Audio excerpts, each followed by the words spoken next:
Hi, thanks for being in a new video. This time I have the POCO X6 Pro 5G with me, and I'm going to tell you what I liked most and least about it after testing it in case you're considering buying it. So as always, let me tell you, don't buy the POCO X6 Pro 5G without watching this video. Let's consider its launch price, which in Mexico is 5,999 pesos. On the screen you see the reference price in dollars just to give you an idea. But remember that the prices here are not the same as there. The exchange rate may vary and many other factors, but in general it is a device that competes at a very attractive price compared to the specifications it offers. So it is highly recommended, but we can still find things that stand out and things that stand out but for the worse. Remember that this will be a brief summary, but the full review is also available in case you want to know it in more depth.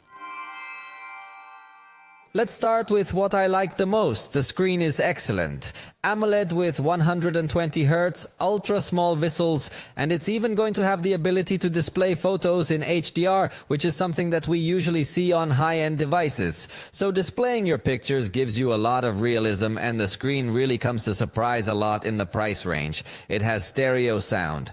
That's another point that I always like to highlight, especially when it's in conjunction with a good display, because you get an excellent multimedia experience. When you watch videos or watch movies, the experience really is very complete. The main camera can record video in 4K. That's another feature that is usually present in more expensive devices, but it's remarkable that it is available on this device. So if you're going to record high quality content, you can get it here.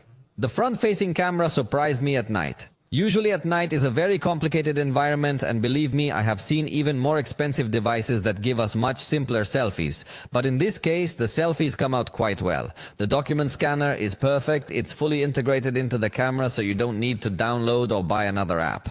And in addition to cropping and detecting the edges of your document, it's going to have several optimization filters to make it look like a photocopy or look like it was scanned with a dedicated device. It doesn't look anything more like a cropped photograph as is present on other devices.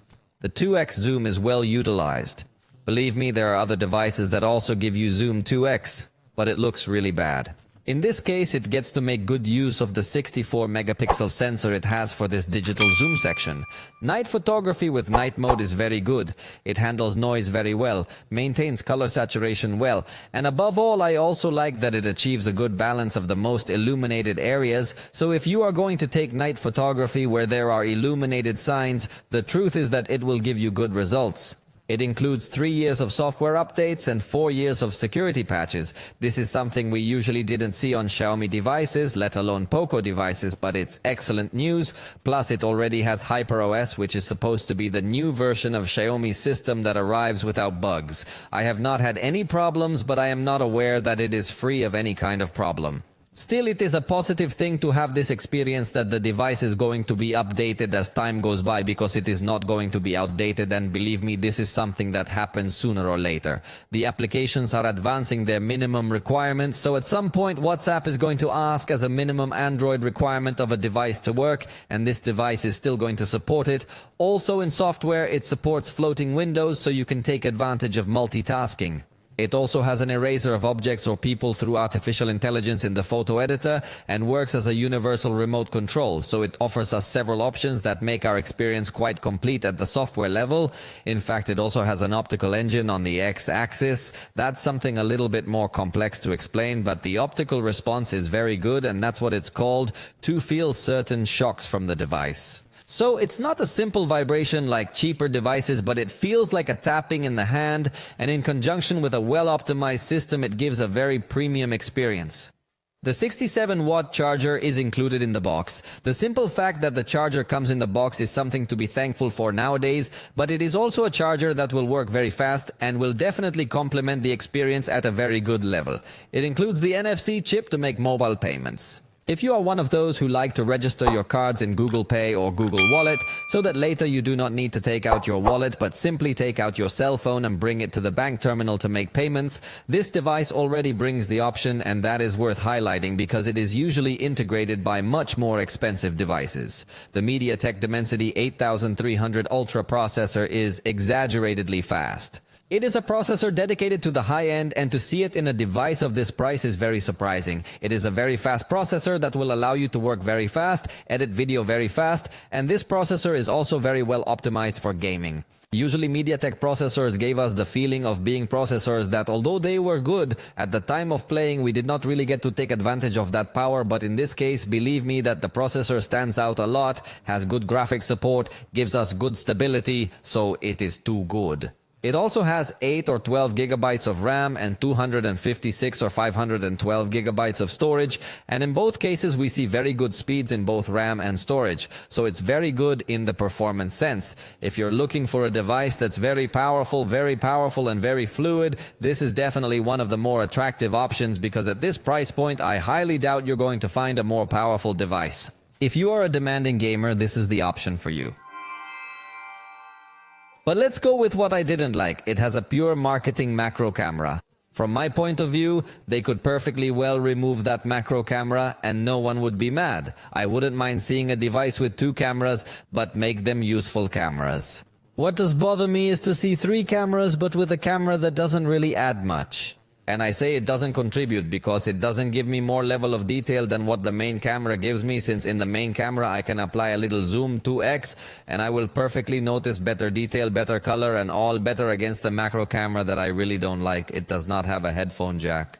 Possibly this is its weakest point, especially considering that it is a device very focused on gaming, and in this case gamers generally prefer to have wired headphones to avoid latency as much as possible.